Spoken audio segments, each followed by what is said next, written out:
Hello everyone, in this video I am going to cover the introduction part of chapter 8 class 10th NCERT mathematics, and name of the chapter is Introduction to Trigonometry. One of the very important chapter in class 10th. ये chapter आपके लिए बिल्कुल नया chapter है। जो बच्चे class 10th में भी पढ़ रहे हैं उनको पता होगा कि ट्रिग्नोमेट्री से पहले उन्होंने ऐसा कोई भी चैप्टर 8, 7, 6 में नहीं पढ़ा है। कुछ टर्म्स आपने पढ़ी हैं, बट अब हम एक मैथ्स की ऐसी ब्रांच के साथ डील करने जा रहे हैं जिसका हमारी डेली लाइफ में भी बहुत ज़्यादा यूज़ है, right.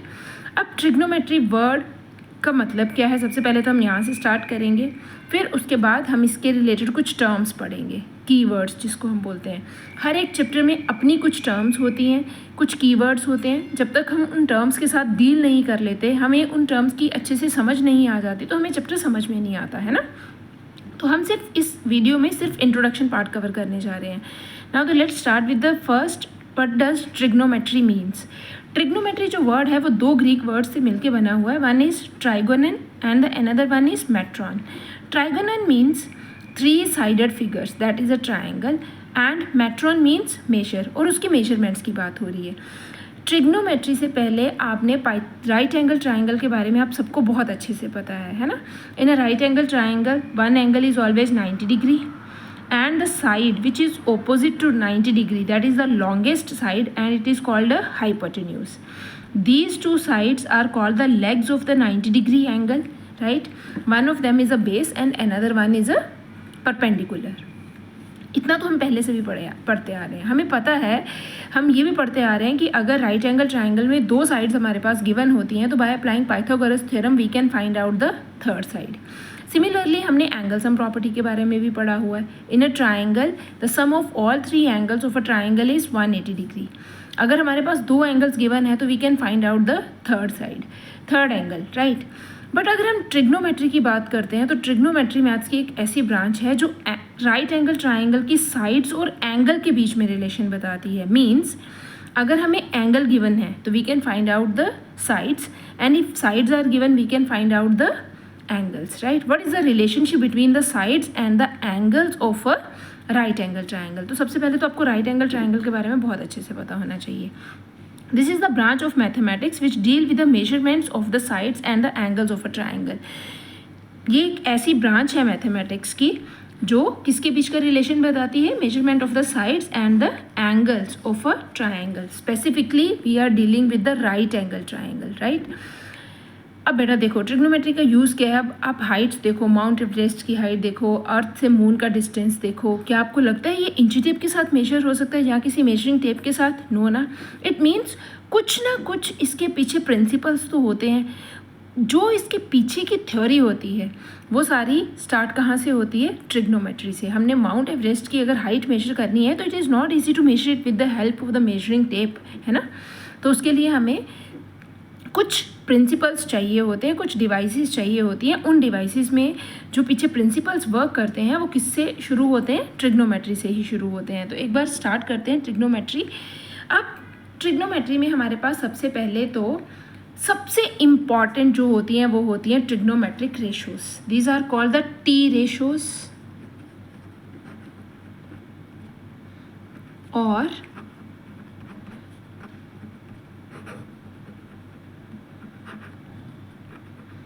trigonometric ratios, right? Now the question is how many trigonometric ratios do we have? How many trigonometric ratios we have? और ये कैसे फाइंड आउट करते हैं? फॉर एग्जाम्पल अगर मैं बोलूँ मेरे पास एक राइट एंगल ट्राइंगल है, बट इसमें ना सबसे ज़्यादा तो इम्पोर्टेंट राइट एंगल ट्राइंगल ही है। आपको राइट एंगल ट्राइंगल के बारे में बहुत अच्छी तरह से पता होना चाहिए। Let us consider a right angle triangle ABC। हमारे पास सी पे 90 डिग्री बन रहा है। सी के सामने वाली साइड को हम क्या बोलते हैं? Hypotenuse, right.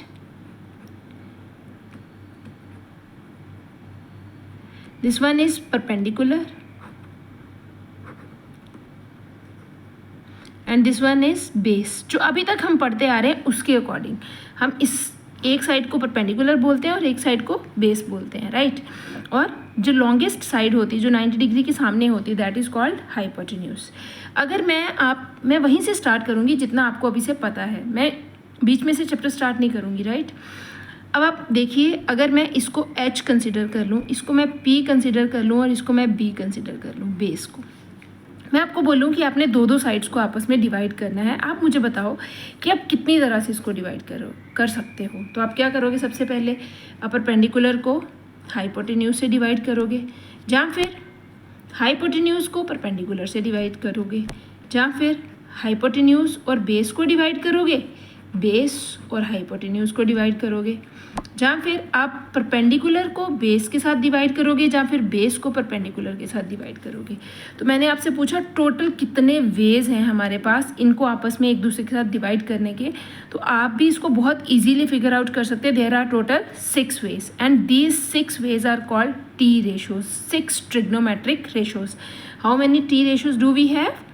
6 ट्रिग्नोमेट्रिक रेशोज या फिर 6 T ratios. Hope it is clear कि why they are only 6 T ratios, right. अब आगे स्टार्ट करते हैं कि ये जो रेशोज होती हैं इनके कुछ नेम्स होते हैं, है ना। जैसे हमारे मम्मी पापा ने भी हमारे नेम्स रखे हैं, वैसे ही इन टी रेशोज के भी कुछ नेम्स हैं। अब आपको वो नेम्स याद करने हैं कि कौन सी टी रेशो को हम किस नेम से याद करते हैं, राइट। इन ट्रिग्नोमेट्रिक रेशोज को लर्न करने के लिए हमारे पास दो बहुत ही फेमस, जिसको हम कह सकते हैं निमोनिक्स हैं। आप इनको एक बार पढ़ेंगे तो आपको अच्छे से याद भी हो जाएंगे और समझ भी आ जाएंगी। ये बस कुछ टाइम के लिए आपको ये चीज़ें प्रैक्टिस करनी पड़ेंगी। एक बार आपने कर ली तो फिर तो उसके बाद आपको इन निमोनिक्स की कोई नीड ही नहीं पड़ेगी बेटा। बस ये इनिशियली आपको पता होना चाहिए कि किस टर्म को किस नेम से बोला जाता है, right. Some people have curly brown hair through proper brush. अब आप इसको कैसे यूज़ कर सकते हैं?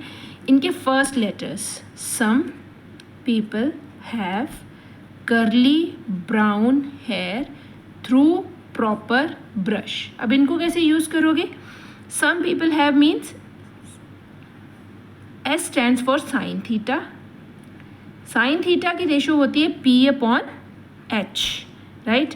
Similarly C stands for cos theta, इसकी रेशो होती है B/H। The next one is tan theta और इसकी रेशो होती है P/B। इन 3 रेशोज़ को लर्न कर लोगे तो आपके पास P/H, B/H और P/B के नेम्स आपको पता चल जाएंगे। इन 3 रेशोज़ को क्या क्या बोला जाता है? This is sine, this is cos and this is tan। What is the ratio of sine? Sign theta is perpendicular upon hypotenuse, cos theta is base upon hypotenuse and tan theta is perpendicular upon base, right. The next one is Pandit Badri Prasad हर हर बोल सोना चांदी तोल। अगर हम इसकी बात करें तो again you have to take their initials, Pandit Badri Prasad हर हर बोल, this is सोना चांदी तोल, right. This is sine theta, this is cos theta and this is tan theta. आप सबसे पहले तो इन 3 रेशोज़ के नाम लर्न कर लें कि जो P/H होता है perpendicular upon hypotenuse that is called sine theta, base upon hypotenuse is called cos theta and perpendicular upon base is tan theta.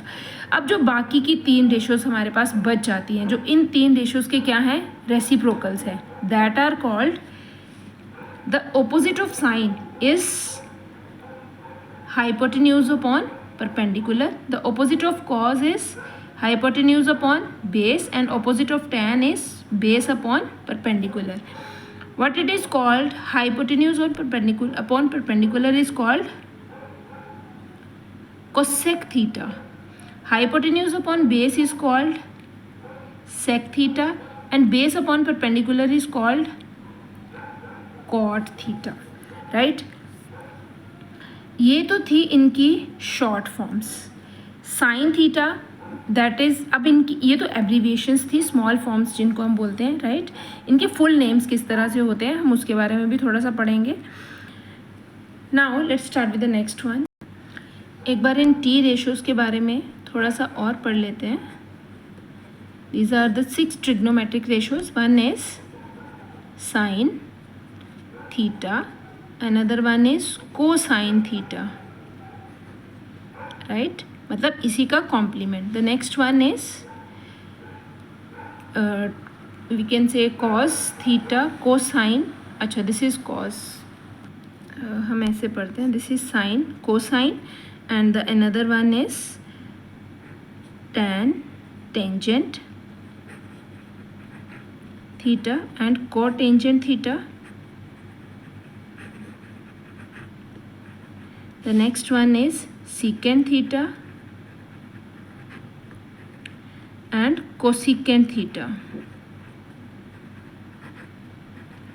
These are the 6 trigonometric ratios. Now sin theta की small form क्या होती है, sin theta की abbreviation क्या होती है? Its abbreviation is sin theta. It's not sin, it's sin, right? This is cos theta, this is tan theta, this is cot theta, this is sec theta, this is cosec theta. पहले तो आपको इन सबके names बोलना आने चाहिए, right? अब आपने ये भी सीख लिया है कि sine, cosine, tangent, cotangent, secant और कोसीकेंट की हमारे पास शॉर्ट फॉर्म्स कैसे होती हैं और उनको हम ट्रिग्नोमेट्री में कैसे यूज़ करते हैं, राइट? हम वहाँ पे ये पूरी टर्म्स यूज़ नहीं करते, हम सिर्फ इनकी एब्रीविएशंस यूज़ करते हैं. Hope it is clear. These are the 6 trigonometric ratios. Now the next one is जो हमें सबसे ज़्यादा, जिसको आप बोलोगे कि ट्रिग्नोमेट्री का जो बेस है वो क्या है हमारे पास, राइट एंगल ट्रायंगल में theta, theta means angle, acute angle, ये हमारा 90 डिग्री है. ये हमारे पास ABC, हम इस राइट एंगल ट्रायंगल को कंसिडर कर लेते हैं. 90 डिग्री के सामने हमेशा हाइपोटेन्यूज होता है. दिस इज़ द फैक्ट, है ना? इसको तो हम चेंज नहीं कर सकते. अब हम डिसाइड करते हैं कि यहाँ पे 2 एक्यूट एंगल्स हैं. एक बार एक्यूट एंगल B है और एक एक्यूट एंगल A है. यही सबसे मेन कॉन्सेप्ट है. अगर आपको ये कॉन्सेप्ट क्लियर हो गया तो मान लो कि आपकी आधी ट्रिग्नोमेट्री तो यहीं पे ख़त्म हो गई, राइट? अगर आप B एक्यूट एंगल को कंसिडर करते हो तो आपने छोटे होते क्या पढ़ा था कि ये जो स्टैंडिंग होता है ये हमेशा परपेंडिकुलर होता है और ये जो जिसके ऊपर ट्रायंगल बना होता है that is always called a base. अब ये कॉन्सेप्ट थोड़ा सा हम और क्लैरिफाई करते हैं कि as per this acute angle theta which is our base and which is our perpendicular. बेटा देखो, जब हम इस एंगल को कंसिडर करेंगे तो द साइड, ये तो हाइपोटेन्यूज फिक्स है ना, the side which is adjacent to this one given acute angle that is called base. इसको क्या बोलेंगे हम? Base. And the side which is opposite to this acute angle that is called perpendicular, right? अगर हम right angle triangle में, I will consider another right angle triangle ABC, right angle at C, hypotenuse तो fix ही है, इसको तो हम H consider कर लेते हैं.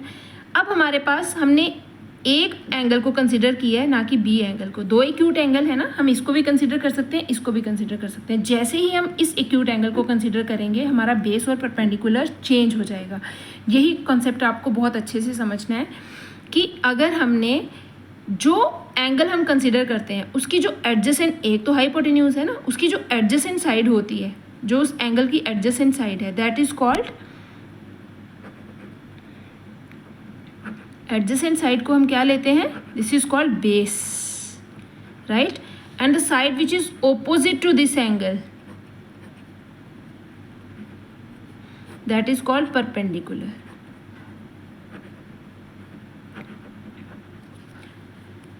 अगर आपको ये चीज़ अच्छे से समझ में आ गई है, थोड़ा सा इसको और आगे लेके जाते हैं कॉन्सेप्ट को. अगर मैं बोलूँ इस ट्रायंगल में आपने निकालना है साइन A, राइट? अब मैंने किस एक्यूट एंगल को कंसिडर कर लिया? A को. जब मैंने A एक्यूट एंगल को कंसिडर कर लिया तो अब A के अकॉर्डिंग मेरा परपेंडिकुलर और बेस डिसाइड होगा, उसी के अकॉर्डिंग मेरी ट्रिग्नोमेट्रिक रेशियोज बनेगी. अगर A मेरा एक्यूट एंगल कंसिडर किया है मैंने, तो A के अकॉर्डिंग मेरा परपेंडिकुलर क्या बन रहा है? BC, और बेस क्या बन रहा है? AC. तो साइन कौन सी रेशियो होती है? Perpendicular upon perpendicular upon hypotenuse, जिसको हम बोलते हैं P/A. एच, हम पी बाई एच ही लिखेंगे। ये तो मैं जस्ट फर्स्ट टाइम करवा रही हूँ इसलिए आपको बता रही हूँ अच्छे से, राइट। परपेंडिकुलर, अब यहाँ पे परपेंडिकुलर कौन सा है, बी सी, और बेस कौन सा है, और हाइपोटेन्यूज कौन सा है, ए बी। वैसे ही अगर मैं बोलूँ कि अब आपने इसी ट्राइंगल में साइन बी फाइंड आउट करना है, जैसे ही आप साइन बी फाइंड आउट करोगे तो आपका एंगल चेंज हो जाएगा, राइट। अब एंगल चेंज होने पे आपका बेस और परपेंडिकुलर भी चेंज हो जाएगा। जब आप साइन बी कंसिडर करोगे तो इसके सामने वाला परपेंडिकुलर, ये वाला, फिर परपेंडिकुलर क्या बन जाएगा, ए सी, और बेस क्या आ जाएगा, बी सी, और hypotenuse will remain as it is, right. तो अब आप क्या लिखोगे, perpendicular upon hypotenuse, that is B के अकॉर्डिंग हमारा परपेंडिकुलर है ए सी, और हाइपोटेन्यूज क्या है, ए बी। होप आपको इतना क्लियर हो गया होगा, राइट। इसके अकॉर्डिंग ही जैसे ही हमारा, बेटा देखो सबसे ज़्यादा ज़रूरी है ट्रिग्नोमेट्री में ये फिगर आउट करना कि हमारा बेस कौन सा बनेगा और परपेंडिकुलर कौन सा बनेगा। एक्यूट एंगल कौन सा है, आपको पता है कि sine without angle is nothing, ये सारे फंक्शंस होते हैं, ये किसी एक्यूट एंगल या किसी एंगल के ऊपर ही वर्क करते हैं, राइट। अब हम बात करते हैं कि कितने डिग्री के एंगल तक। एक्चुअल देखा जाए तो अगर आप +1 +2 में पढ़ेंगे तो आपको पता चलेगा कि 360 के बाद भी अगेन रोटेशंस चलती रहती हैं। अगर हमारे पास ये 4 क्वाड्रेंट्स हैं, this is 90, this is 180, this is 270, this is 360, फिर 360 से आगे भी तो रोटेशंस चलती जाएंगी ना, तो इसके आगे भी ट्रिग्नोमेट्री आगे भी वर्क करती है, फिर रिवर्स एंगल्स पे भी वर्क करती है। जब एंगल्स, ये तो हमारे थे क्लॉकवाइज, ये थे एंटी क्लॉकवाइज, अगर क्लॉकवाइज एंगल्स बनते हैं तो भी वर्क करती है। बट अभी आप सिर्फ इंट्रोडक्शन पार्ट करेंगे तो इसके लिए आपको पहले तो ये पता होना चाहिए, ये जो ऑल टी रेशोज़ होती हैं, ये सारी जो ट्रिग्नोमेट्रिक रेशोज़ होती हैं ये फंक्शंस होते हैं, राइट। ये थीटा साइन के साथ मल्टीप्लाई नहीं हो रहा है, ये इस एक्यूट एंगल के ऊपर फंक्शन साइन अप्लाई हो रहा है। मतलब अगर मैं एंगल ए की बात कर रही हूँ तो इस एंगल ए के ऊपर साइन का फंक्शन अप्लाई हो रहा है, और साइन का फंक्शन क्या बोलता है कि जिस एक्यूट एंगल के ऊपर ये अप्लाई हो रहा है उसके अकॉर्डिंग परपेंडिकुलर और हाइपोटेन्यूज की रेशो निकालनी है आपने, राइट। कॉस का फंक्शन क्या बोलता है, कॉस का फंक्शन बोलता है कि अगर हमारे पास कॉस ए है तो अपने एंगल ए के ऊपर कॉस का फंक्शन अप्लाई करना है। इसका मतलब है कि ए के अकॉर्डिंग आपने परपेंडिकुलर और बेस डिसाइड करना है, और कॉस की रेशो कौन सी होती है, बेस अपॉन हाइपोटेन्यूज। अब ए अकॉर्डिंग हमारे पास बेस है बी सी और हाइपोटेन्यूज है A B. Hope it is clear. Hope आपको ये वाला कॉन्सेप्ट समझ में आ गया होगा कि बेस और परपेंडिकुलर हमने किस तरह से डिसाइड करने हैं। चलिए नेक्स्ट करते हैं, relationship between these trigonometric ratios. In trigonometric ratios में आपस में क्या रिलेशनशिप्स होते हैं, राइट। फर्स्ट ऑफ ऑल आपने देखा होगा कि जो साइन है, sign theta, that is perpendicular upon hypotenuse, और जब आप इसी रेशो का रिवर्स लिख लेते हैं, हाइपोटेन्यूज अपॉन परपेंडिकुलर, तो that is cosecant theta. Sine का रेसिप्रोकल क्या होता है, cosecant theta, hypotenuse upon perpendicular. The next one is cos theta.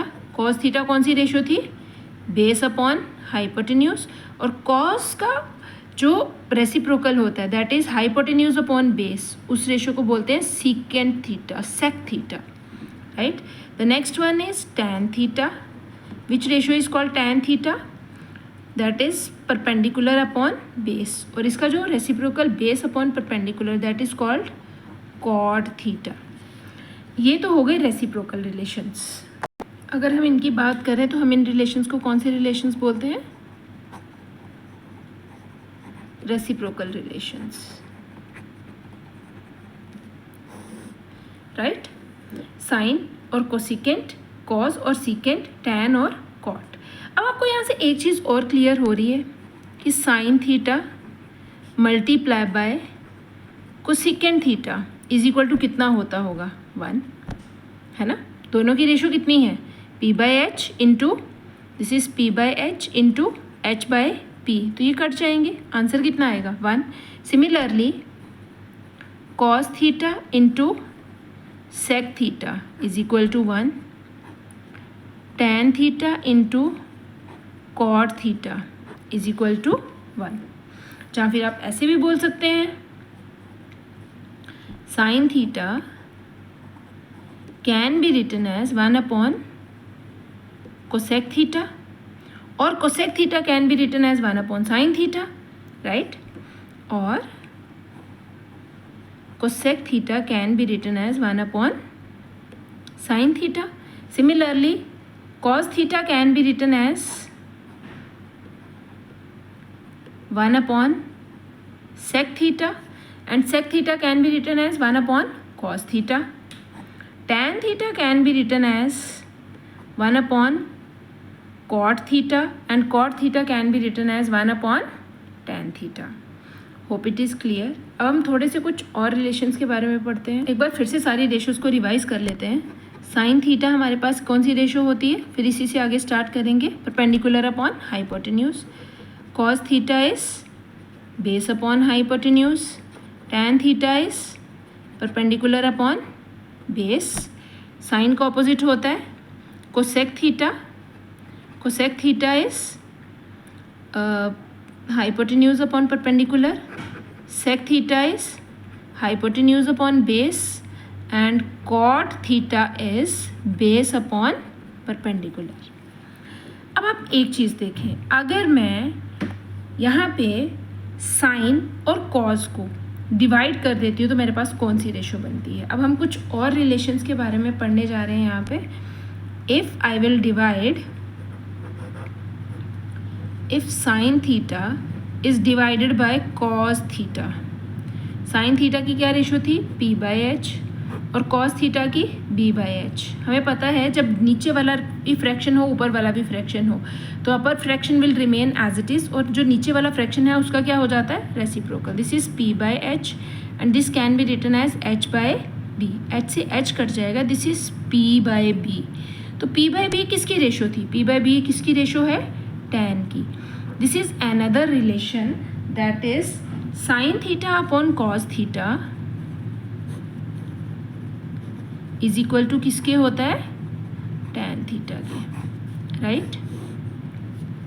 और अगर आप इसका रेसिप्रोकल कर दें, cos theta upon sine theta कर लें. एक बार देखें, cos theta upon sine theta.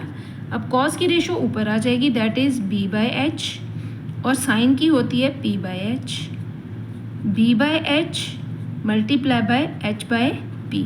आप इनको डिनोमिनेटर्स को इस तरह से भी काट सकते हैं. हमारे पास आ जाएगा b बाई p. अब b बाई p किसकी रेशो है, this is of cot theta. तो another relation is cos theta upon sine theta.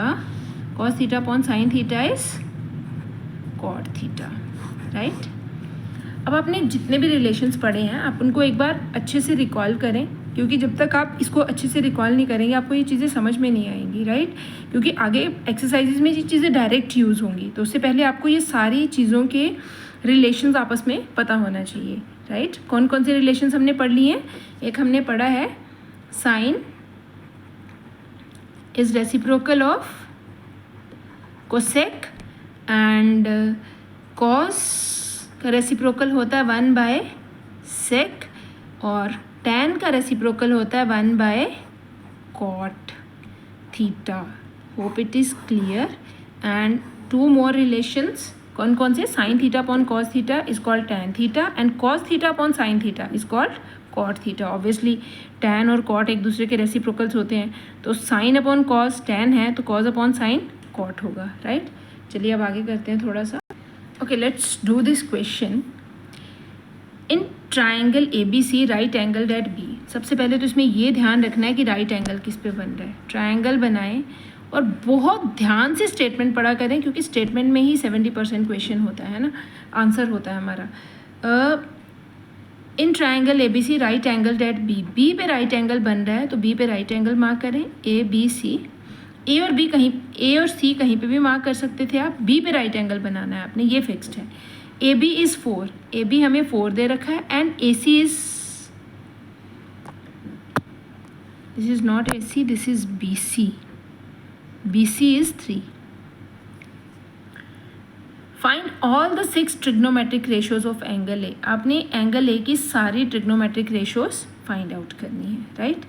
तो चलिए स्टार्ट करते हैं। अगर हमें सारी ट्रिग्नोमेट्रिक रेशियोज चाहिए तो सबसे पहले तो एंगल ए उन्होंने दिया हुआ है, तो हमें एंगल ए अपना स्पेसिफिक एंगल लेना है। This is the angle which we have to consider. अगर हम एंगल ए को कंसिडर करते हैं, अगर हमें एंगल ए के रिस्पेक्ट में सारी रेशियोज फाइंड आउट करनी है, तो एंगल ए के सामने वाली जो साइड है उसको हम क्या लेंगे, परपेंडिकुलर, और जो एंगल ए के एडजेसेंट साइड है that is base, and the side which is opposite to 90 degree that is hypotenuse.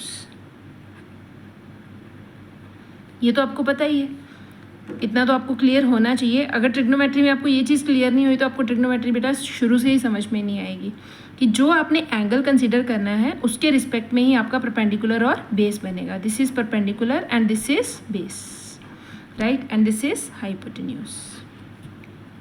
सबसे पहले तो राइट एंगल ट्रायंगल में इसका हाइपोटेन्यूज निकाल लें by Pythagoras theorem. A C square is equal to क्या होती है Pythagoras theorem, hypotenuse square is equal to base square plus perpendicular square. Base is 3 square and perpendicular is 4 square. This is A C square is equal to 9 plus 16, A C square is equal to 25 and A C will be √25, A C will be 5। अब हमें यहाँ पे दोनों negative values नहीं लेनी है क्योंकि length हमारे पास नेगेटिव नहीं होती है। हाइपोटेन्यूज हमारे पास 5 है। Now we have to find out all 6 trigonometric ratios of angle A. All 6 trigonometric ratios of angle A मतलब हमें क्या क्या फाइंड आउट करना है। We have to find out sine A, cos A, tan A, cosec A, sec A and cot A. आपको भी पता है कि अगर आप ये 3 निकाल लोगे तो ये 3 तो रेसिप्रोकल्स ही होते हैं, है ना। साइन होता है परपेंडिकुलर अपॉन हाइपोटेन्यूज, कॉस होता है बेस अपॉन हाइपोटेन्यूज, और टैन होता है perpendicular upon base. What is the perpendicular, A के अकॉर्डिंग बी सी हमारा परपेंडिकुलर है दैट इज 3 एंड हाइपोटेन्यूज कितना है 5। ए के अकॉर्डिंग ए भी हमारा बेस है तो दिस इज़ 4 और हाइपोटेन्यूज 5। टैन निकालने के लिए एंगल ए का तो हमारे पास which one is the perpendicular, perpendicular is 3 and base is 4। Cosec किसका रेसिप्रोकल होता है, कोसेक रेसिप्रोकल होता है, cosec is 1 upon sine A. तो अब साइन का रेसिप्रोकल कर दें यहाँ पे 5/3। सेक होता है 1 अपॉन कॉस ए, कॉस का रेसिप्रोकल करेंगे तो 5/4, और टैन होता है 1 अपॉन, कॉट होता है 1 अपॉन टैन ए, तो ये आ जाएगा 4/3। होप आपको ये क्वेश्चन क्लियर हो गया होगा। एक क्वेश्चन और करते हैं और फिर हम इस लेक्चर को एंड करते हैं। Now next question is if cos theta is equal to 8/17 then find the other 5 trigonometric ratios. यहाँ पे हमें cos थीटा की रेशियो दे रखी है that is 8/17. Find the other 5 trigonometric ratios. अब बेटा देखो एक बात तो आपने हमेशा यहाँ पे याद रखनी है कि जैसे उन्होंने cos थीटा की बात करी है, मैंने बोला राइट एंगल ट्रायंगल बनाना है, और ये जो आपको थीटा दे रखा है ना, आपने ये कभी भी 90 डिग्री पे नहीं रखना until and unless it is not given. आपने इसको हमेशा क्या कंसिडर करना है, एक्यूट एंगल, चाहे आप यहाँ पे रख लें चाहे आप यहाँ पे रख लें, दैट इज़ योर विश। आपने इसको 90 डिग्री पे कंसिडर नहीं करना क्योंकि 90 डिग्री पे इनकी वैल्यूज़ चेंज हो जाती हैं। ये चीज़ें हम आगे पढ़ेंगे। पहले आप सिर्फ इतना ध्यान रखें कि राइट एंगल ट्रायंगल में अगर आपको कोई भी ट्रिग्नोमेट्रिक रेशियो दे रखी है, जैसे साइन थीटा दे रखा है, कॉस थीटा दे रखा है, तो थीटा आपने हमेशा एक्यूट एंगल कंसिडर करना है, राइट। तो आप इसको थीटा कंसिडर कर लें। This is the right angle triangle, this is 90 degree angle. अगर मैं इस एंगल को कंसिडर इट एज ABC, अगर मैं बी को अपना एक्यूट एंगल थीटा कंसिडर कर रही हूँ तो थीटा के सामने वाली साइड हम क्या लेंगे, परपेंडिकुलर, और थीटा की जो एडजेसेंट साइड है दैट इज़ बेस, और 90 के सामने वाला हमारे पास हमेशा ही क्या होता है, हाइपोटेन्यूज। होप आपको अब तक इतनी बात तो समझ में आ गई होगी, है ना। अब कॉस थीटा की रेशियो उन्होंने 8/17 हमें गिवन दे रखी है, और उन्होंने बोला बाकी की सारी ट्रिग्नोमेट्रिक 5 ट्रिग्नोमेट्रिक, टोटल 6 होती है ना, एक दे रखी है, बाकी की 5 आपने फाइंड आउट करनी है with respect to this angle theta. तो चलिए स्टार्ट करते हैं। अगर हमारे पास कॉस थीटा दे रखा है, कॉस थीटा कौन सी रेशो होती है?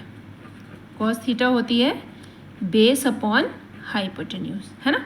अब इस ट्राइंगल में बेस कौन सा है हमारे पास? BC, और हाइपोटेन्यूज कौन सा है? AB। तो कैन वी से BC is 8 and hypotenuse AB is 17। अब आपको यहाँ पे लग रहा होगा ये तो रेशोज़ में दे रखे हैं, बिल्कुल दे रखे हैं, तो आपने BC को 8 कैसे ले लिया? नहीं ले सकते, हो सकता है कुछ नंबर कैंसिल हो गया हो। तो हम इसके साथ कोई वेरिएबल भी कंसिडर कर सकते हैं, 8K और 17K। वैसे तो करना भी चाहिए, रेशो में जब भी कोई चीज़ दे रखी होती है तो उसमें कॉमन फैक्टर्स होते हैं जो कैंसिल हो रखे होते हैं। तो इसीलिए BC we will consider at 8K and AB we will consider at as 17K, या फिर आप X भी ले सकते हैं। Got it. अब उसके बाद हमारे पास आ जाएगा, now we have to find out our perpendicular हमारे पास है नहीं है, तो in triangle ABC by Pythagoras theorem